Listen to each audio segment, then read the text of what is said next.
नमस्कार, मैं हूं अवनीश कुमार मिश्रा। भोजपुरी के सुपरस्टार खेसारी लाल यादव और शहर अब्सा की नई फिल्म चोरी चोरी चुपके चुपके बहुत ही जल्द यूट्यूब पर आ रही है। ऐसी खबरें सुनने को मिल रही थी, लेकिन आपको बता दें कि ये फिल्म यूट्यूब पर आ चुकी है।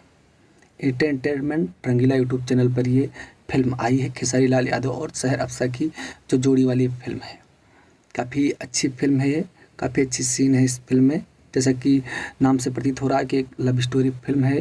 तो हाँ, ये लव स्टोरी फिल्म है। इसके जो डायरेक्टर हैं, काफ़ी अच्छा काम किया उन्होंने, और इसके प्रोड्यूसर हैं अभय सिन्हा जी। काफ़ी अच्छा कार्य किया है इन्होंने। ये अच्छी फिल्म बनाई है भोजपुरी के सुपरस्टार खेसारी लाल यादव को लेकर और शहर अब्सा को लेकर।